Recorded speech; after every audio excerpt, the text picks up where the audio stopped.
Good evening and welcome to WTTW's travel show on film, The Magic Carpet. Tonight we will not go along the Gaspé Road in Canada as originally scheduled, but for an exciting trip down the rivers of Mexico with Georgie White. And now, to take us on our thrilling trip, here is Georgie White. We are now flying over Mexico. We are looking for a river, and this is to show you how very difficult it is to find an unexplored river. We've heard of a river in the high Sierra Madre that drains towards the ocean, called the Eros. We are now flying over this terrain. It's very, very rough. We're flying up it. This is the only way you can check rivers in Mexico. These are not explored, and there are no maps except the aerial maps. We're flying up it. Now, the white that you see there, those are actual rapids. And if they drop off very fast, they can turn into waterfalls. We land and decide to take the car and go back and see if we can get closer to the river. Now, this is not the road actually that was meant for cars. This is a type of travel we meet. Note these very high wheels. One advantage I can see in this country is you don't need any babysitters. Note these children, how they're really enjoying this trip. We decide if they cross, that we should be able to cross too. So after a few minutes debating, look what happened to us. We promptly get stuck. This water is icy cold. So I land, get on shore, and he is trying to push it and decides to give up. A rescue comes in the form of these Mexican horsemen. They have a rope, which we're glad because we hadn't brought any along. So they attach it to our car, and we're certainly glad that we have a small car because I'm afraid a larger one would have still just be here and possibly washed down in the floods. It takes quite an effort, even though it's a small car, but we're finally on our road. So we thank them. We continue on. Now we get lost. There are many roads that go off in different directions. They're not roads, but they're little trails. So we're trying to find our direction. We once again find now that Spanish is just a little bit different than the Mexican dialect, but he points this way and that, and we decide to go. Well, we're not sure whether we're on the right road or not, but we decide that we'll try and see. So we stop, and we're going to climb the high cliffs that lay on one side. At the top of this cliff, as near as we could understand, we would be able to see more of the Eros rivers. What we're afraid of is waterfalls. With the boats that I have, they're rubber neoprene boats, and we tie 3 of them together, forming a huge raft that is approximately 17 foot long and 27 across. So we're not afraid of rough rapids, but we are afraid of waterfalls. Now he is looking. I'm real hopeful. I'm down below trying to decide. No. It's just more land, more hills. He waves, there's just no use, it's too far to go. So we're on our way out, and we practically have to build our own road. We decide we won't run this river because we can't check it close enough by air, and it looks too dangerous. There might be the waterfalls, and, well, we want to go, but not this way. We're back home now. We have decided that we would run a river that is lower called the Rio Grande de Santiago and check it as we go down. We are taking things that we might be able to pack out with, so we take some heavy food and some light. This is quite a debate what to take because we don't know what's going to happen. We decide we'll take a light motor because if we have to abandon it, why, then the lighter the better, less expensive. Now I'm checking the life preservers here because our very life may depend upon these life preservers. These are the heavy type the Navy had. Now we're on our way. We have chartered an airplane. We're going to fly down and then check the river as we go up. Everything is going nicely. The clouds are really closing in though, and we notice a perspiration on the pilot's head, and lo and behold, we are landing on a highway. He had been checking. He couldn't find. We didn't have instruments, and we have to check in through Hermosillo. And he couldn't find Hermosillo, and he had to land on the highway. Due to the heavy load, his auxiliary tanks had not been filled with gas. He had come to this stop. Now we find out why he came to a jarring stop. The road is washed out, and this is why we could land on it, because there were no cars on site. We look the road over and debate now what do we do, because we have no idea. Hooray, a truck. We were never so glad to see a truck. We find that we are 75 miles from Guadalajara. So we debate a while. We decide that we'll help him go by. Paul Hurley gets a bite to eat because he decides he'll go with him. He can speak Spanish better than the rest of us. So he continues on. We help get this truck by the plane. He makes it by the side of the road. And so then they're on the way to get our gas. We're very fortunate, we feel, that we found someone that can go. We take it easy, but you know how it is when you wait. We waited and we waited. They came back. They had only a bucket and a hose. They brought this back in a barrel, and this is very difficult. The wind is blowing, and we're just hopeful we'll have at least half of this gas and not all the dirt. So now we're filling. This is the way that we had to siphon it. No one wanted this job of siphoning it because, not being experienced, we ended up with gas in our mouth usually. Now we have finished. We're getting ready for the takeoff. The other three fellows went on and stayed in Hermosa, so this at least lightened the load. We're on our way. We're going to fly down now, and we're going to fly up the river. This is the Rio Grande de Santiago. Now that we'll fly up this, it runs from Guadalajara to the Gulf, to the ocean. We're checking this very carefully, and things that you see high when you're actually down in on a river can become very big rapids. Now we're in Guadalajara, we're unloading the boats and all, and loading them onto a truck. This fellow was a Mexican guide who spoke American. He is just going to take us to the river. He has got the truck for us, and we're on our way. Now this is the first time we have seen this river really at close angles. We're very thrilled to find it really moves about 12 miles an hour, so we know we're in for quite a trip. Now the Mexicans are very interested. They haven't been told they shouldn't do this and that, and the whole village comes down. They just quit work. So they help us pump the boats up, and they pat the rubber boats, and this is really new to them. They check the motor, and they tell us that this has never been run. This is riverhead. They've never went down. They have just the wooden boats that are actually dugouts. And so they just cross the river in some areas. We'll show you how later, but never down. Now we're giving candy and some gifts, which I have brought along to the children. We're on our way. We actually counted 150 people. Now we must run this rapid good. With this many people, why, we certainly don't want to hit the rocks the very first time, because we want them to think highly, of course, of the Americans. Now I'll introduce you. This is Professor Orville Miller of USC. This is Lillian Leish of Chicago. She was the only other woman on the trip. She could row. I've had her on many other trips before. These have all people that have been with me before. Now this is Paul Kelly of San Diego, California. They had let him off college, and he had promised to keep up the good work on the trip. This is Rich from Los Angeles, California. There are 6 of us all together. We find that we have very rough going. The first thing we sight is buzzards on the way. We don't like this too well. Somehow they always give a feeling of something dying and unpleasant, and this gives you just a morbid feeling. The clouds close in. Clouds give us great trouble. They close in, and they really come right in tight. We found that even in the morning, it was 7:30 before they left. Now we're using the motor. We have the motor along, and we have gas, but we find that we're going to have to use a lot of our gas in order to build a fire, so that we only run the motor on the very worst rapids, and then otherwise we will row. So we alternate all the time on rowing and use a motor, and sometimes even use both if it looks like we might hit one of these rocks as we continue down. This is something that we have to really stay away from. A lot of the boatmen have rowed with me before, but they haven't been on water this fast. This is our first view of one of the native dugouts we've been told about. They haul these trees from long distances, and they're just hauled out. Now this hat I tried to get the rest of the members to wear now. It's a helmet and is made in back very flat. They call it the cap because it doesn't bother the life preserver. If you would get pitched out in water like this and this type of rock, then this hat would protect your head. We usually try to hang on, but once in a while I never think that I absolutely won't land in this water, because when you're rowing, if you forget to hang on, it could happen. Now when we row, you'll notice that we have developed what we call just passing the oar over to the other party. This saves turning the boat around. I'm rowing for my partner. I have Orville Miller, and we have the 2 boys on the other side, and 2 of us must bail at all times, because through all these rapids you really have the water. So at all times we're always trying to get the other person to bail. They get so interested in seeing what's going to happen that they forget to bail. I'm looking down the river, and I actually hear a roar, and I can't, oh, it is. And so we pull in. What do we find but a dam? Nobody has been down this river, and they knew nothing of this. We pull in just in time, too, believe me, because we couldn't believe our ears on this, and we found this had an actual 30-foot drop.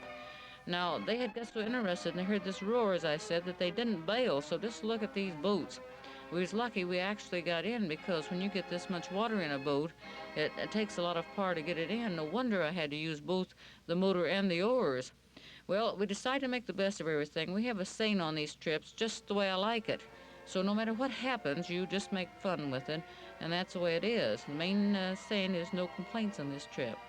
Now we have to get our water from seeps or side streams, and we have to boil the water here, because everyone that goes to Mexico knows the trouble you have. We didn't bring tents, so we tried to use our parkas and make tents out of them. It rained every night on the trip. We come across this type of crossing. As I've said, they go across the river, not down the river, and they have formed a pulley here. Now, I wondered what they would do with these little burros, but I soon found out that this is one spot where the burros get a ride. They load them right into these boats. They too have to bail, and they really work using these pulleys. You notice that none of these men are very fat. They're very lean down here. They really work for a living. They clear the places high on the side of this tropical growth and grow their corn, and then this is the way that they must cross to take their wares out to the villages. They usually have trails on each side. Now, where we landed also, there is a Mexican mining town. There's a silver mine here. We're very fortunate we're going to have their help to do this much-hated portage. I have bragged in the last years I'd never portaged, but of course I didn't mean dams. So we had to cut with machetes. They cut it down for us, and we're clearing the way to go down. And we actually have a half-mile portage here. They portage straight up along a very narrow trail and straight down. Now, not having deflators is very handy. We just use the old method of tramping this down. I'm holding my finger on a valve, and then we tramp it down. Now, they come down. We dash the water on them. They get quite a kick out of the idea that Americans will do this. We have a lot of help. Note how very narrow this trail is, and you have a lot of snakes here. This really bothers me. I never got used to the idea of them slithering across this trail. Those are our boys in back. While they do this, I decide to go look the village over, and I'm surprised to find the women really work hard here, too. They carry this water from a distant stream. I look over their way of living, the thatched hood, note how they stack their wood to dry. You know, we could have used this many a night, and believe me, but it takes too much time to build this idea of sleeping up high, and then look, they have shelter for the animals by day. I run back because I'm worried about the boats, and they just about finished the portage, but they're dragging this over the rock. Now, I'm really worried because we have a long ways to go yet, and when they scoot this over the rocks, it actually could cut these boats, particularly deflated. So I hurriedly untie them, the rope, and find that they're all right. We pump them up again, and we start checking the rough water we must run. This is the way we had to put them in. We had to skate them right over, and then we had to tie them together again. And when I finished this, I almost felt seasick at this. It was so rough there and choppy. Now we're on our way. We're glad to have that portage over, and we hope that there are no more downstream. We relax. We really need this after the portage and all the excitement. We're very glad to find a little calm water. We've had such a little bit of calm water here. It actually, all the way, we couldn't get the pictures. There are only a few spots that we dared land to take the pictures. We was afraid we'd leave anyone, and you can't hike in this tropical growth. So we have to be careful and pick a spot if we try to take pictures of going through that we're sure we can pick the party up on. Now, there are many, many waterfalls. This is the highest water in 50 years. And whether it's due to this high water, I'm not sure, but we found so many waterfalls that they were just commonplace. We'd stop and take a bath, but then it was no use because we'd be right back, and this river is muddy. It has silt just like the Colorado, just almost the same color. So we'd be right back in bailing all the time. We came onto another mode of transportation. This really amazed us. This was a trail from the silver mine, and this is the only place that we found the Mexicans wore guns. Otherwise, they have just the machetes. Look at this, would you? They put these straps under the mule's stomach, and away he goes. They put him on a pulley and right across the river. They do the same with the load. They reload them, and they're on their way. Now, I don't blame him for objecting. He seems to know when he's going to land. Watch him, he's real anxious to land too. Watch him kick. He really was kicking. They tell us now that these are specially trained, that you just don't take any mule and load them on these ropes. They were very efficient in this handling, but we kept our distance, believe me. We didn't like the looks of those flying kicks that he would give every now and then. I hope that they were on their way and safely. We might have to go out here next year, so we were very kind and paid them and tried to get their names, but it was very difficult. It is what so much of the time. Now we land at noon. It's raining. We're trying to build a fire, and we're having to use our gas. Orville is always out checking for these medicinal plants. He is a chemist at USC, and he is checking this all the way, so we tell him he gets out of work this way. We know this is a village of quite a size because of these goats. The dog wants to join in this welcome party, but I was very surprised to see that the goats objected. We get everything packed up tight. We're never quite sure when we land. We usually leave one person with the boats, and then the rest go up to the village. We find this is the kind of steps they have, that they just hew those out of a tree, and are very surprised to find these very beautiful girls. Here they have the regulation ovens that they use in Mexico, and oh, it's a bread gun. Look at the hair on this girl. We find they like earrings, but I had never known that we would meet this type of Mexicans on this river, so I didn't bring earrings. But now another year I will know, and I've already started collecting earrings for the next trip. Now this is some of the rock that is run, and you can imagine in low water how narrow this river would be, because it'd probably be just about half this size. We're on our way once again. We like a breather when we get on land between this, because we really work when we're on this water. We continue down. The Mexicans are really amazed when they see us continue on these trips, because it's the very first trip. They all tell us all the way that no one has been down. They want to know if we will try and we'll be back another year. We found them very, very friendly. Now this is the type of water that we have so much of. It goes against the wall, and we have to back from the wall. A lot of this wall reminds me of the Grand Canyon, except we have the tropical growth. Now we have found that we have alligators going through here. We could hardly believe it when the natives told us that we would have them, and they told us that they hunted them and that they taste just like chicken right close to the tail. So we have seen a few in between the rapids, and now we were trying to get pictures. They moved so fast that we didn't get the ones that dive in the river.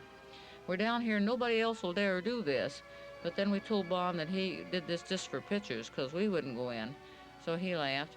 So we all relaxed here. He was the only one that went in the water. They had us buffalo. These alligators didn't look good to us. Paul Kelly takes it easy. He's been studying hard. We try to rinse a few things out, because down here you have a tropical heat, and well, the meal gets a little heavy now and then. Now here's Bond, and he is shaven. He has what he says is the world's smallest razor. I had always objected to the weight, taking too much weight down on these trips, so he got this little tiny brush and this razor and said that this would save weight. We told him to forget about the shaving. We have banana plantations along the river, and we do pick up some of the bananas to eat. They're very good. There are many birds in Mexico, but since this is my first trip down, I don't know the authentic names of them. I have found since I come back a book on the birds of Mexico. So when I get down next time, why, I hope to know. We had the iguana. They're very interesting. They vary in size, and there's hundreds of these. Not one, but just hundreds of them. Now we find the one spot where we can get the picture. The water was smooth enough we could take this while we're moving along. Then we're real surprised to come around a bend and to find these nude Indians that had these pigs. They had them lassoed by one leg. And so when we moved in, why, they promptly gathered these pigs up and took off. Evidently, they didn't want to talk or be friendly. We gave them cigarettes before they took off. They took these, then they motioned, and we finally understood they wanted a match. And now watch how they use this water. These are just dugouts, and they have 3 pigs loaded in the middle of this. And those oars are actually just tree limbs, and they have hollowed them out. But they used this backwater, this still water, and went up far enough that they came through this water and went right opposite where we were. We continued on our way, since we're not going to have any company, and we have more of the rough water. We decided we'd better use the motor to start into this, and then we decided to use the oar. It's always a toss-up whether to use a motor or the oar. Next time I would probably take a little more par, but this time, being afraid of leaving it, why, I didn't. On we go now. It's really rough, and we don't know, but the most that can happen on this type of boats when they're tied like this is one will come on the other one, and we would shove it back off. But we feel very safe from knowing these boats from before. These are black neoprene boats. They weigh about between 300 and 400 pounds with the inside setting. That was why we hate any kind of a portage, but we really feel safe when we get in water like this. This is the water we had so much of. Now we're nearing the bottom of the trip, we know, because the way the river spreads. It's fast but not rough. And then these trees grows, and are we relieved when we see this bridge. When we had flew over, we seen that the bridge, a railroad, and the highway went right across this river just above the ocean. We know there is a village just not too far from here, and we land there late at night and truck in to Guadalajara. Now we're cleaning up. We have been now 318 miles and have did this in 6 days. We decide now we'll send the boats back, but we are checking now for the river we will run the next year. We like this trip so well that we want another unexplored river. So we're on the plane again, and we're following down south. We have been checking all the way along and talking to pilots and talking to everyone, and we're trying to find a river that's not explored and get different tales. So we hear about a river that goes underground. Now this interests us right away, and we asked him, is there very much water? Yes, there was water, but definitely it went underground. No one had ever navigated this river. So we said right away, we'll take us to this spot. So he said that we would go to Champas, And there we would land, and we could go by car a ways on down and see the lower part of the river. And then we could go high up on a mountain, and then we'd be able to look into the river. So now we're surprised to find this very good airport at Champas. We will land here. We found a very good hotel. So this will be our meeting spot next year. We'll just meet at this spot. The Mexicana airline flies here.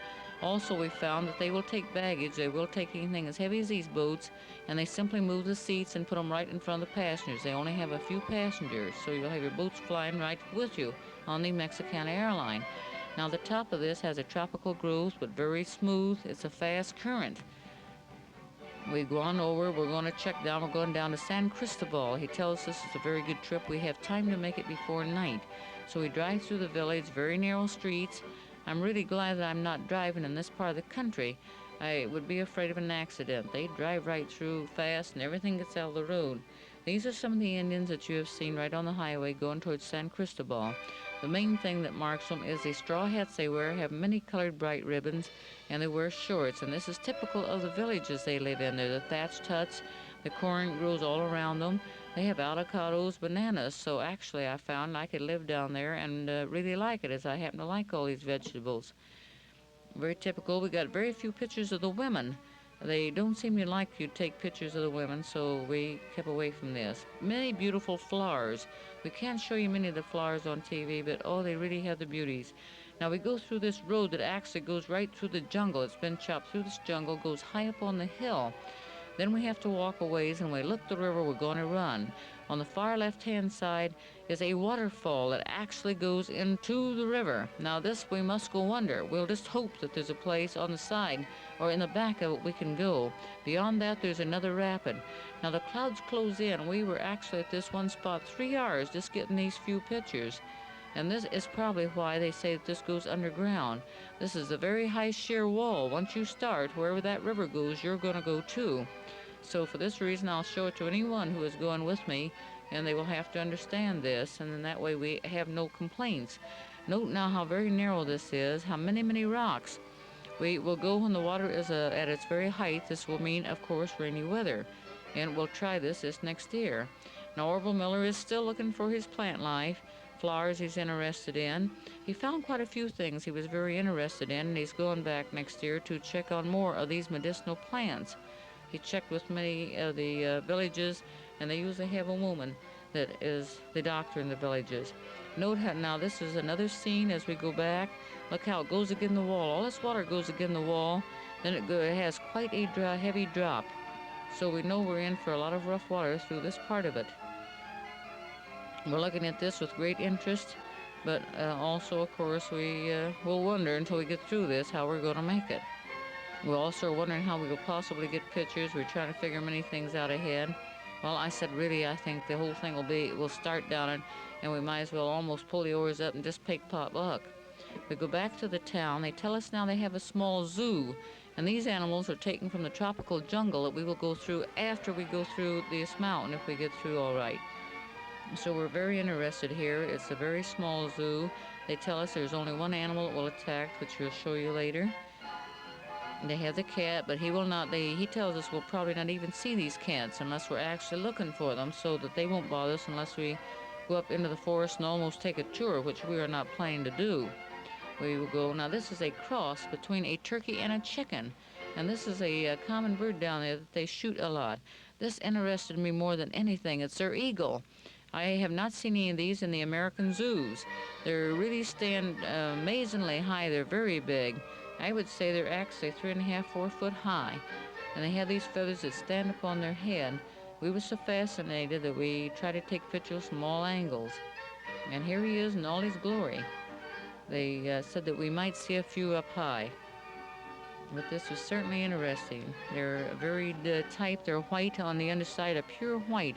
Now this is a one spot we have alligators that are gray. I have never seen gray pocketbooks, so they evidently don't kill them to use. This one looks like it's dead, but it's not. It's just one of the baby ones, and they're pure gray, and they tell us that we'll have many, many of these in the river. Now this is a javelin pig, and this they tell us will attack, that we must watch out for if we do decide to go in this jungle. Now, these monkeys are not spider monkeys, they're bigger, but they're very tame. And they tell us we'll have to latch everything down because they will come down, will be all over the boats, and will steal anything available. We're very fascinated with these, and we asked them how long it would take to have one of these for a pet if we wanted to bring them back to this country. This was one of the little babies. They were so tame they actually would come up and catch hold of your hand. We go back to the hotel. We find the women with this wonderful balance. They are barefooted, and they can carry these loads on their head. Now, I would really like to be able to do this. I've tried it off with some of the black bags that we have on the rubber boats, but so far have never succeeded. We will continue back now. We go back and we check on getting a charter plane. We're going to try to find how to come back. Two things we must know on a river trip: how to get in, some type of the water we will run, and where to come out at. Now, we find we will have a lot of other rivers that will empty into the river we go down. So we'll have more water all the way down while we'll keep having bigger water. This we are pleased with, because with alligators in the river, I don't think I would care to have to get out and push off sandbars. We look at the terrain we will be under. We find as we get further down that we will have many swamps, and this will worry us somewhat unless we have a real heavy current, so that we'll be sure to pick the river out. Now, once again, these clouds that bother us are right under us again. This is what causes you so much trouble on checking your rivers. Note the swampland under us. Now, this is a place that we will come out. A lot of you have heard of Veracruz, and this is not too far from there. We're on a small charter plane, and so we land at a place that is not their regular airport. They tell us that we can fly from here on the Mexicana airline. Now, there are many, many runs down here, and we will check a lot of these through the forest. There's some they say that if we have time to check, we'd probably find some that are not discovered. Naturally, you always hope to do this. They probably had the wild animals in places like this. They have many of these along, so next year we hope on this trip that we will find many of these that are still undiscovered. Orville Miller is looking at these, and he is getting a lot of books and reading upon it. He will be with us and will be actually our authority when it comes to medicinal plants and all of these various runs. We're on our way up, and we stop at what is called L14, and we look through the beautiful growth at Orbazaba. This is the highest mountain in Mexico, and we plan next year, if we have time, that we will climb this.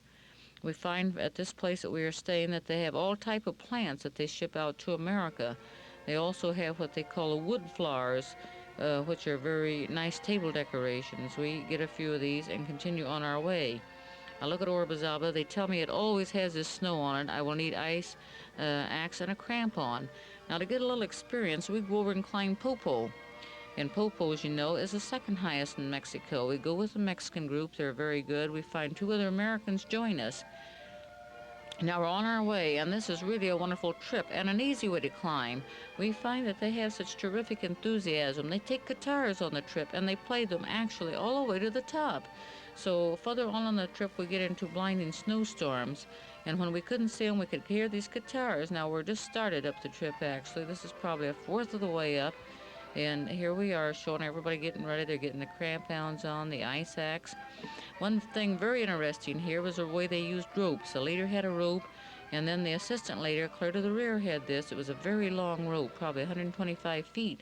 The other people held this in their hand but didn't hang on. Then when they felt they were going to fall, when we got on the steep part, then you would hang on to this rope. And this was certainly a different way to rope up a mountain. But the enthusiasm, I was so interested in things taking place. I don't believe I hadn't climbed for a while, and I don't believe I could have made this if I hadn't been so interested in what was happening. But I was so interested in everything, and then when I got up and the clouds closed in, they carried my camera. So this was really a wonderful trip, and I certainly thank this Mexican climbing group, and I hope to climb with them again next year.